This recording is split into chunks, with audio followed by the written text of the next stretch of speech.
Purposely. Your life, God's purpose. Listen at onpurposely.com.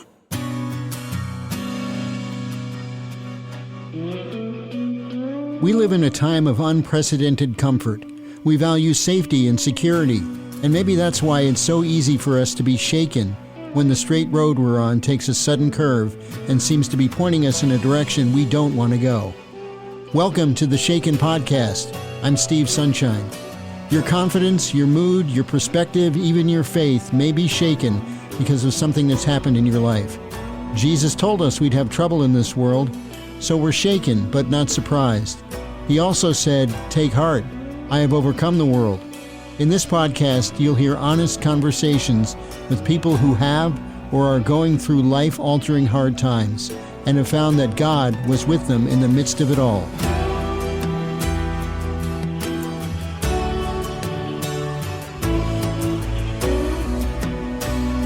Abuse is evil. It's evidence of just how broken our world is. Abuse is devastating to the victim. Abuse of a child, even more so. Mary DeMuth experienced things as a child that most of us can't even imagine. But she has boldly told her story, written about it in books, and she's here to talk about it with us now. Thank you so much, Mary. It's great to be here. Thanks for having me here. What was it that you lived through as a child, in a nutshell? Yeah, that's a great question. A lot. And I know that as I share my story, I know there's a lot of people out there who will be able to find some handle holds in that story.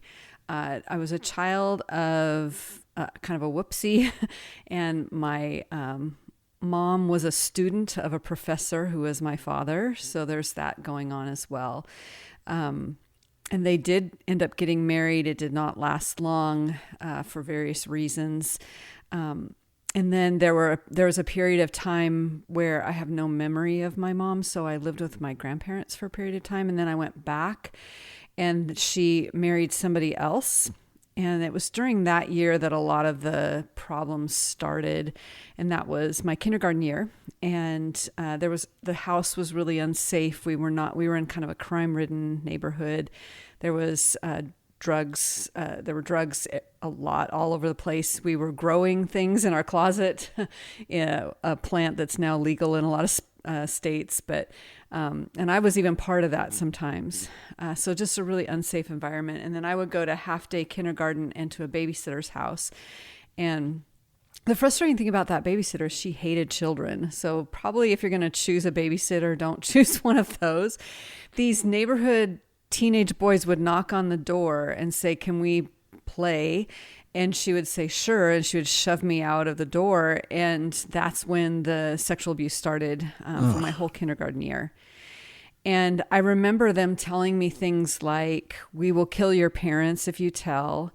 And then, of course, they use a bad word to describe what they were doing. And so for a long time, I didn't tell anyone. And most kids at that age won't. It's very common to be quiet and believe what those boys were saying. But eventually, about 3/4 of the way through the school year, they started inviting their friends. And there was something inside of me that felt like, if I don't get out of this, I'm going to die.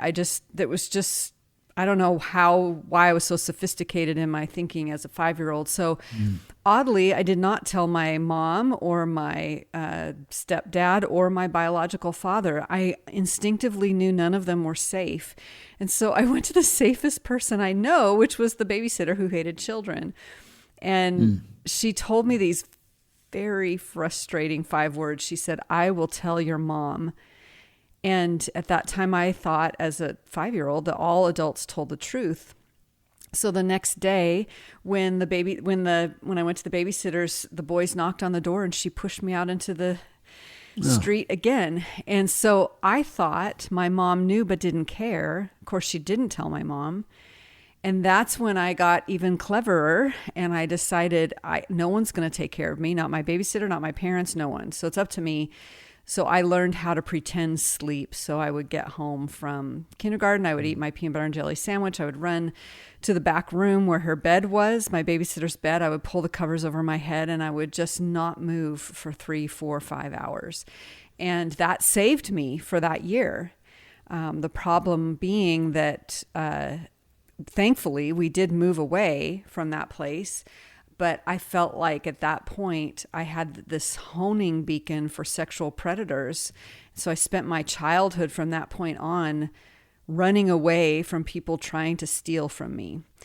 And that's kind of the lion's share of the trauma. The other part of the trauma was just all the divorces. There was another divorce, and then my biological father taking his life when I was 10 years old. So I just...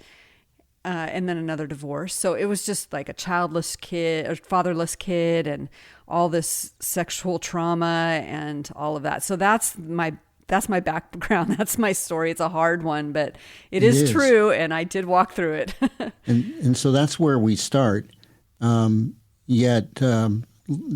us where redemption started to come in. It started in little ways. I could clearly now, as I look back on my life, I can see where God was wooing me. Even in little things, like my favorite songs on the radio almost always had some sort of faith element to them. They'd be like crossover hits. It was really weird. And then I remember longing to go to church, and we went one time, and it was to get baptized.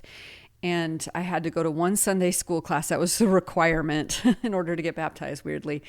And I remember asking my mom if I could please go back. There was just this hunger, and she said no. And so there was all of that. And then just being alone, I was an only child. And so just all this extended period of time alone, I would look at the stars and just kind of wonder what it all was about. But in my 7th and 8th grade year, I was thinking about taking my life. I was thinking about it constantly.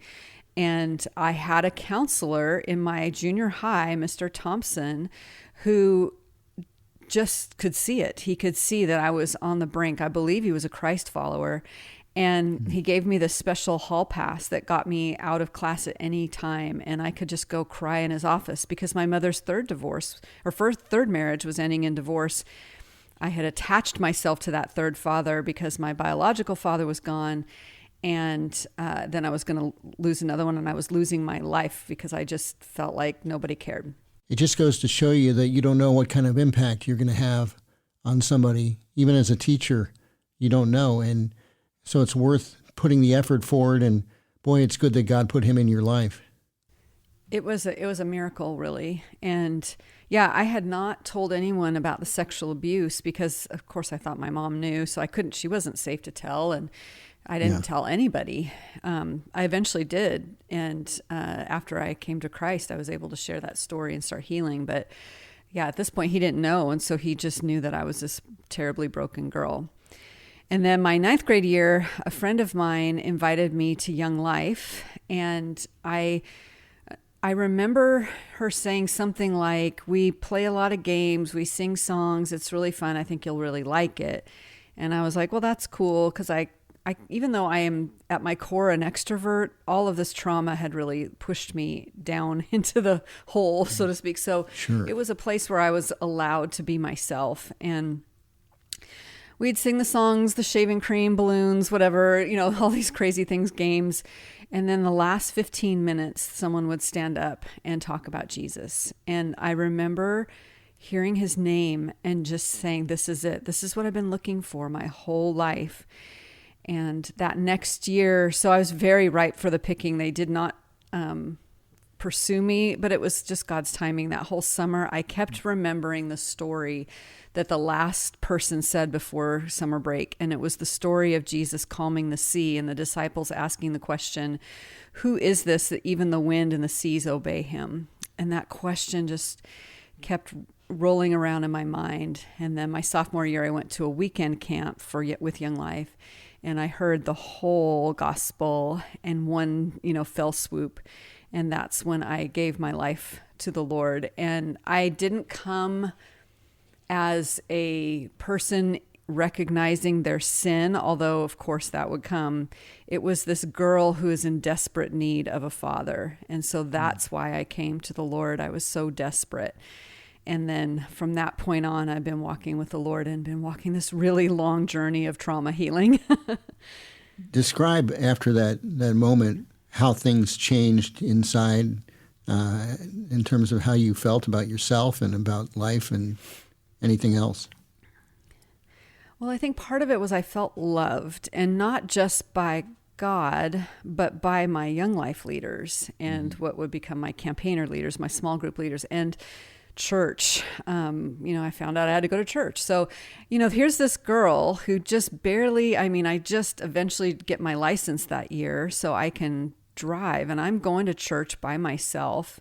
I'm also this crazy evangelist who's trying to tell everyone that they're going to hell unless they meet Jesus. And it was, I was very zealous, but it was the communities around me, and it was the Word of God. This love that I started having for the Bible started at that point. And so much so with the community that I was shattered at the end of my sophomore year when we had to move. And I was like, how am I kind of figured out this whole thing and this community. And we moved, an hour away. So I had to start in a new high school as a junior. But thankfully, I was able to find my tribe there, and it worked out really well. It actually was a lovely fresh start because I could reinvent myself, so to speak, and not be that shy girl anymore. I could actually be the girl I was meant to be. Yeah, not that being shy is bad. I'm not saying shy is bad, but I just don't think that was who I was.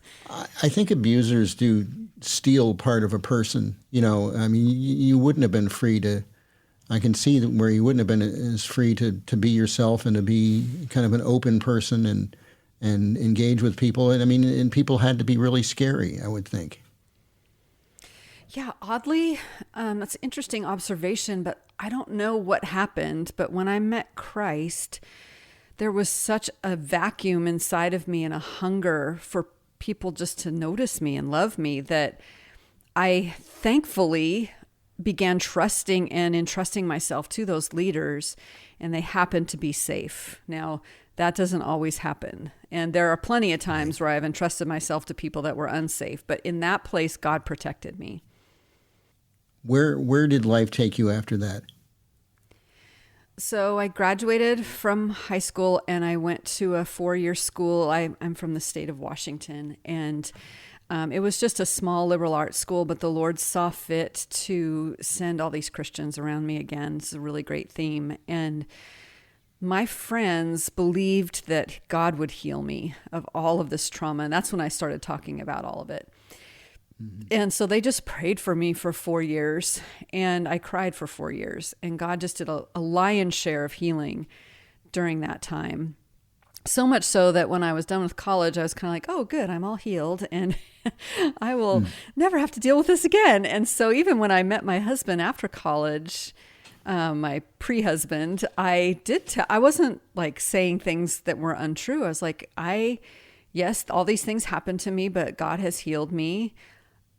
Really naive, not understanding the nature of the layers of trauma and triggering and all those things. And so there was a rude awakening about 7 years into our marriage of, okay, I still have more work to do.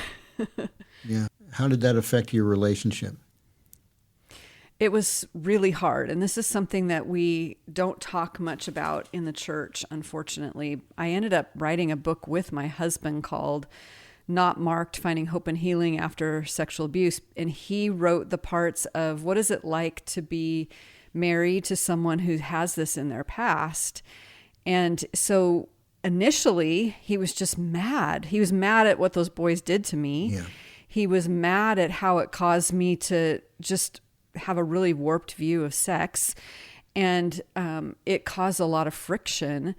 Eventually, he read a book by Dan Allender called The Wounded Heart, and he came back to me and he apologized because he was blaming me for things that were almost completely out of my control. Yeah. And he had a very shallow understanding of what trauma does to the body, what trauma does to the mind, what trauma does to everything. And also, the other thing that he did that was helpful was he began to look at his own brokenness. So for the first part of our marriage, I was the broken one that needed to be fixing. And the camaraderie returned when he finally realized, well, we're all broken. And when he wasn't the one trying to fix the broken one, and we were two broken people trying to figure this out, it just got a lot better. One of the things I know you talk about is not wanting your kids to experience anything that you experienced, the negative things that you experienced. Obviously, anybody I can imagine would say that. How did you, and you drew a line in the sand.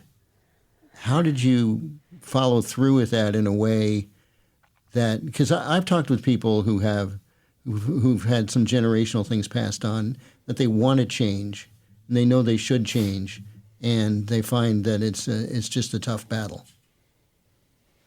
It is, and I just want to dignify those stories too, because they're very real. And I want to say too that I was fighting constantly not to fall back to the way I was raised. And really my only method was to cry a lot and to get on my knees and ask Jesus for help. Because my fallback, the only thing I was modeled was either predatory things, which I was absolutely not going to do, but the other was neglect.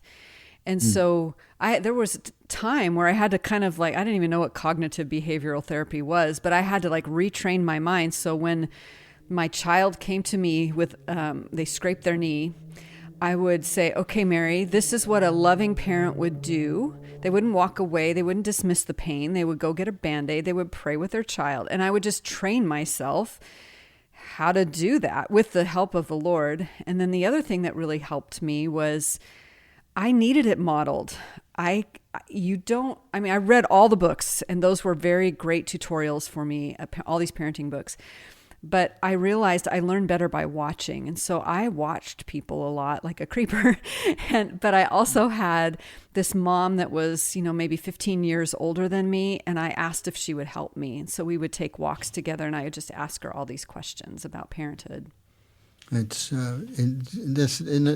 interesting. That's another example of God putting the right person for you in your path at the right time. That's pretty cool. So, what do you say to someone who has had a rough childhood and doesn't want to pass that on, going through that battle? Obviously, I know prayer is a big part of it. What would you say if they came up to you and said, how can I make sure this doesn't happen to my kids? The first thing I would do is commend them for telling their story, because I often tell audiences an untold story never heals. And so they're doing the first best part by talking about that story and letting it out, because if it stays inside, it festers and the enemy just has this heyday with your brain because of it. And then I would say, yes, of course, prayer and community and authenticity. But if there was a lot of trauma, I would highly recommend therapy, someone who is trauma informed, to walk you through just things that maybe bewilder you. You might be asking yourself, why do I keep going back to that? Why do I have this addiction? Why do I hear my parents' words coming out of my mouth when I absolutely don't want to? There's these things that happen that you have to work through in a trauma-informed way. Talk a little bit about where you saw God through all of this. Yeah, so you mentioned my book, Thin Places, which is a memoir that I wrote. And the metaphor there is the Celtic term thin places. And that's a physical place on earth that the Celts believe, at this rock, the veil between heaven and earth is thin, so you can kind of see over to the other side and experience God's presence. It's almost like getting really close to the Holy of Holies. And so I use the metaphor as places that God came near, these thin places. And what I learned as I recounted my story was that God came near in the most broken places. And we usually don't talk about our growth in Christ of 2023 was the best year ever and I grew so much. It's usually that was a really hard year, but the Lord was faithful. And we do live on this sin-scarred world. And so there are going to be hard years, but the beauty of the Lord is that He prepares for us a banquet in the presence of our enemies. He provides a feast in the midst of the pain. As you're healing through all of this, and it's I'm not suggesting that's not still going on. How did you draw comfort from God and really kind of experience His presence? Well, there were times I was definitely really mad at the Lord. Why did this happen to me? And especially when I became a parent, because I would have these children, obviously, and I would look at them and think, if I knew that my child was being abused, I would move mountains to save them and help them. And so I just couldn't understand how a loving parent would allow something like that to happen. If I'm a loving parent and I'm 1,000,000 times less holy than God, 1,000,000,000 trillion, what gives? And so I did share those things with the Lord, which actually caused me to have that intimacy with him, because I realized his shoulders were big enough to take my verbal assault. And then there's all those lament psalms where the psalmist or David is like, why, how long, why do the evil keep winning? And I haven't resolved that question like 100% completely. I do know that it involves the fact that the Lord gives us all free will. And so my abusers had free will, just like I have free will. So I understand that. And there's still a little tension there, but it's better every day. And there will be one day when all those tears and those questions will be wiped away. I say that to say that it's okay to feel like your journey is taking a long time. And there were many years in the middle of this that I was like, Lord, how long is this going to be an issue for me? I want to be done with it, only to have another layer exposed. But there was so much complex trauma in my past. I mean, you've heard just a surface level of the story. It just takes a long time. And I want to dignify the listener out there who's like, it's taking too long. And I'm like, yes, I get it. And it does seem really unfair. And it's not even your fault. You didn't put yourself there. So it's just it's okay if it feels like it's taking a long time. That's normal. This is going to be a hard question. Maybe it's not. So I kind of hesitate to ask it. But have you been able to forgive the people who hurt you?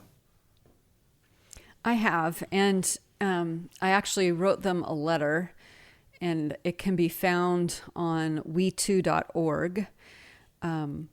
It's one of the like blog posts there.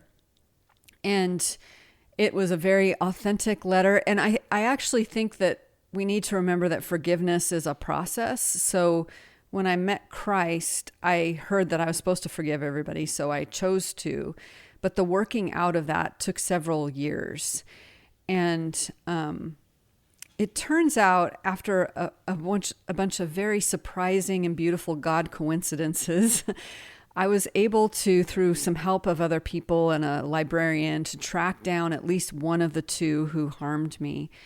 And wow. Thankfully, I mean, this sounds kind of horrible, but he was dead. He had died of cancer. And I had carried around this kind of survivor's guilt of, I should have warned people about him, but I was a little kid. I didn't even know addresses or all Right. I knew I couldn't recall their names until a family member told me their names, which means they actually did know what was going on.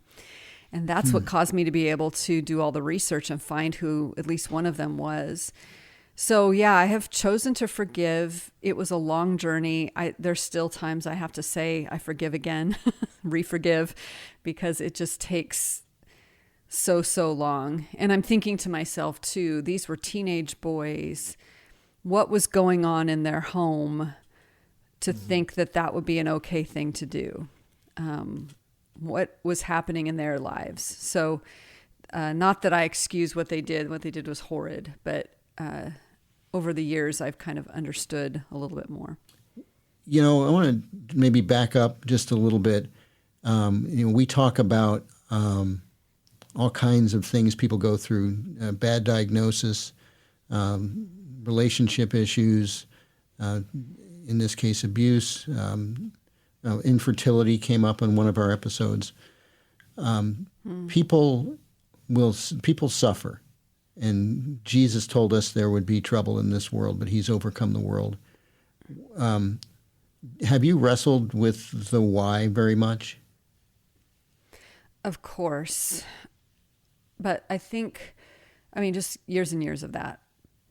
But now that I'm older and I see the ministry that God has opened up for me and that I get to be a part of someone else's freedom story, I cannot describe the joy that comes from that. It is such a beautiful redemption that God allows your pain to be part of the pathway for someone else.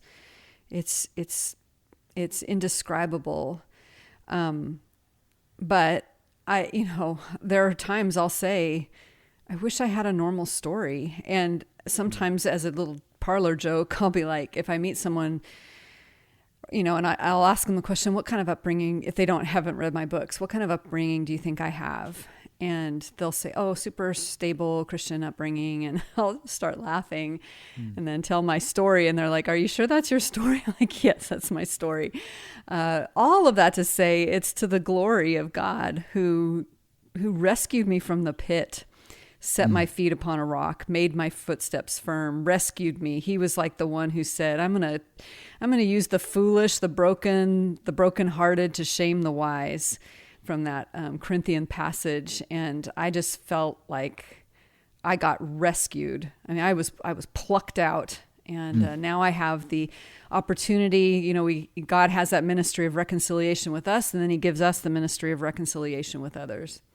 That's beautiful, and that's maybe the best outcome that suffering can have, is that God is glorified.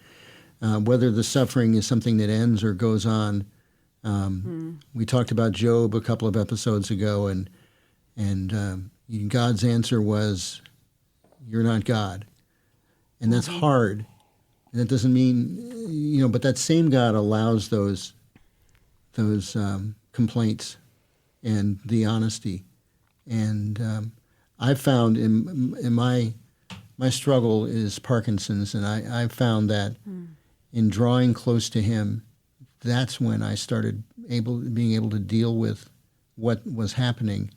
Was when I moved toward Him, and He will move toward you as you do that, and that makes a huge difference.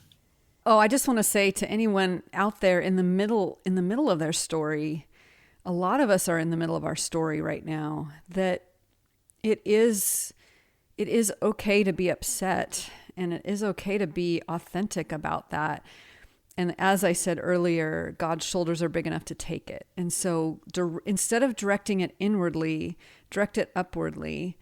And like you said, sharing with the Lord how you feel about that diagnosis, that very hard diagnosis, invites Him into the circle of relationship. And that is really important. It's okay to admit to other Christians that it's hard.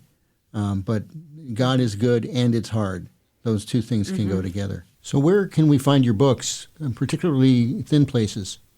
Sure. So my memoir is called Thin Places, a Memoir. It can be found wherever books are sold. Of course, by Mary DeMuth, my name. And then my latest book is called The 90-Day Bible Reading Challenge. The subtitle is Read the Whole Bible, Change Your Whole Life. And we talked in the beginning of the interview about how I started falling in love with the Bible the moment I met Jesus. And so this is just an outpouring of that. You will walk through the Bible in 90 days and it will change your life. I'm serious, it will. So you can find out more at marydemuth.com/Bible.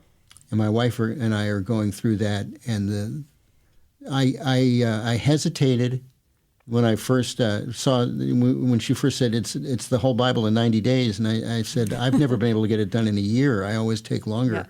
Yeah. But there is value in taking a small portion of the text and digging into it. But the cool thing about doing it this way is you see how everything ties together much better than when you're looking at what's granular. So I think it's worth doing. Mary, thank you so much. Thank you for the courage to share a story that I think a lot of people would want to keep inside. And by sharing what you've shared over the years, I know a lot of people it's probably been a lifeline. So thank you for doing that, and thank you for joining us. Thanks for having me. I appreciate it. Thank you for joining us. And we'd like to see as many people encouraged as possible. And you can help by liking, sharing, and subscribing to this podcast, and by just telling your friends. Find new episodes at purposely.com or wherever you get your podcasts. Oh, and one more thing. If you enjoy Shaken, if you're encouraged by it, if you think someone else would be, give us a good review.